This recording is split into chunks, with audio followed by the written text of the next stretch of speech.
नागोळी ते देवाभाऊ बैलगाडी शर्यतीचं आयोजन केले, नेमके कसे नियोजन आहे?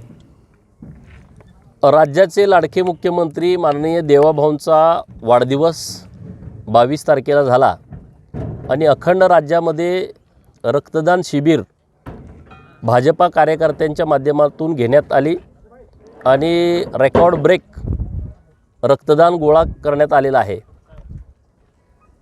तासगाव कवठेमंकाळ विधानसभा मतदारसंघाच्या वतीनं भारतीय जनता पार्टीचे नेते माननीय संदीप आबा गिड्डे, भाजपाचे सर्व पदाधिकारी, तालुकाध्यक्ष माननीय उदय भोसले, भाजपाचे जुने कार्यकर्ते नेते माननीय मिलिंद बापू, शहर कवठेमंकाळचे नगराध्यक्ष माननीय घाडगे साहेब, नगरसेवक माननीय राहुलजी गावडे, माननीय ईश्वरदादा नगरसेवक आणि सर्व भाजपाचे पदाधिकारी हे अत्यंत मेहनतीनं ही बैलगाड्याची शर्यत घेत आहेत.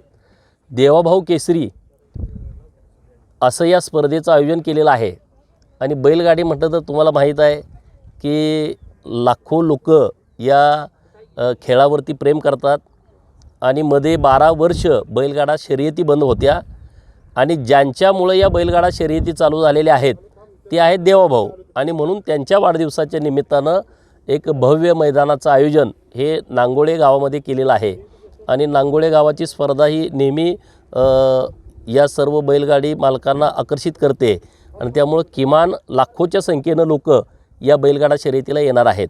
या बैलगाडा शर्यतीचं उद्घाटन सांगली जिल्ह्याचे पालकमंत्री, राज्याचे उच्च तंत्र शिक्षण खात्याचे मंत्री माननीय चंद्रकांतदादा पाटील यांच्या हस्ते होतं आहे आणि राज्याचे ग्रामविकास खात्याचे मंत्री माननीय जयाभाऊ गोरे यांच्या प्रमुख उपस्थितीमध्ये होतं आहे.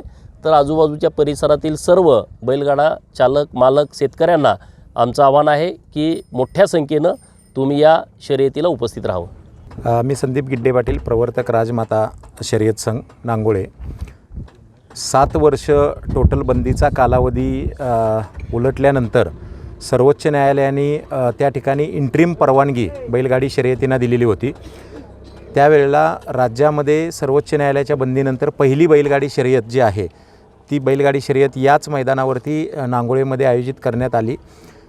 त्याच्यानंतर ज्या वेळेला सर्वोच्च न्यायालयामध्ये कायमस्वरूपी बंदी उठवण्यात आली त्यावेळेला याच मैदानाचा उल्लेख सर्वोच्च न्यायालयाच्या ऑर्डरमध्ये देखील आहे, शिस्तबद्ध शर्यत कशा पद्धतीनं असावी आणि तेव्हापासून नांगोळेच्या या मैदानाला एक शर्यत पंढरी म्हणून ओळखलं जातं. राजमाता बैलगाडी शर्यत संघ देखील याचाच एक भाग आहे. जवळजवळ राज्यभरातील 2,500 बैलगाडी मालकांचं ह्याच्यामध्ये सहभाग आहे, ज्यामध्ये वेगवेगळ्या खोंडांचं संगोपनपासून त्यांचं ट्रेनिंग आणि हे सगळ्या गोष्टी राजमाता बैलगाडी शर्यत संघ करतो. राज्याचे मुख्यमंत्री सन्माननीय देवेंद्रजी फडणवीस साहेबांच्या 55व्या वाढदिवसानिमित्त आपण राजमाता बैलगाडी शर्यत संघाच्या वतीनं या ठिकाणी राज्यातली सर्वात मोठी देवाभाऊ केसरी ही बैलगाडी शर्यत येत्या 28 तारखेला आयोजित केलेली आहे. सुरुवातीला त्या दिवशी श्रावण सोमवार असल्यामुळं सुरुवातीला नंदी अष्टकोत्तम यज्ञ केला जाईल आणि त्यानंतर नंदीला आवाहन करून त्या ठिकाणी बैलगाडी शर्यत जी आहे ती सोडली जाणार आहे. साधारणतः प्रत्येक गटामध्ये 55 बैलगाड्या असाव्यात असं आमचं त्या ठिकाणी उद्दिष्ट असून 555 बैलगाड्या त्या ठिकाणी सहभागी होतील अशी आम्हाला साधारणपणे अपेक्षा आहे. गेल्या वर्षी म्हणजे नागपंचमीला हे जे मैदान आहे तर राज्य शासनाकडे शासकीय नोंद असलेलं हे सर्वात जुनं मैदान आहे. 74वं वर्ष गेल्या वर्षी होतं, यंदा 75वं, म्हणजे हा बैलगाडी शर्यतीतला सर्वात जुनी शर्यतीचा अमृत महोत्सव आहे.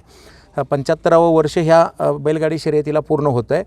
त्या अनुषंगाने देखील त्याला एक वेगळं महत्त्व आहे. गेल्या वर्षीसुद्धा 2 लाखपेक्षा जास्त त्या ठिकाणी शर्यत शौकीन जे आहे यांनी लाभ घेतलेला होता. यावर्षी देखील जास्तीत जास्त या ठिकाणी शर्यत शौकीन सहभागी होतील अशा पद्धतीची एकूण अपेक्षा आहे. त्यासोबतच म्हणजे देवेंद्रजींचा वाढदिवस आला, 75वी ही शर्यत नागपंचमीची आली आणि अहिल्यादेवींची त्या ठिकाणी त्रिजन्म शताब्दी वर्ष आहे ते साजरं करतो आहे आणि आमचा शर्यत संघ हा राजमाता शर्यत संघ असल्यामुळं त्या निमित्ताचं देखील त्यामुळं एकदम एक उत्साहाचं वातावरण टोटल आमच्या टीममध्ये आहे. तर तशा पद्धतीनं सगळं नियोजन जे आहे हे आम्ही केलेलं आहे. आमच्या शर्यत संघाचे जवळजवळ 51 पशुवैद्यकीय अधिकारी त्या ठिकाणी तैनात असणार आहेत. त्यानंतर सुरक्षा व्यवस्था असणार आहे, पशुधनाची तपासणी आहे, त्यानंतर लंपी सदृश्य जे काही आत्ता सध्याला आपल्याला फैलाव दिसतो तर त्या अनुषंगाने देखील आम्ही सगळ्या विशेष काळजी त्या ठिकाणी घेतो आहोत. आणि संपूर्णपणे जे पशुधन आहे ते निकोप पशुधन आणि निकोप अशी शर्यत ही एक शर्यत शौकीनांना पाहायला या ठिकाणी मिळणार आहे. 2 लाखपेक्षा जास्त शर्यत शौकीन जे आहेत ते टोटल सहभागी होतील अशी त्या ठिकाणी अपेक्षा आहे.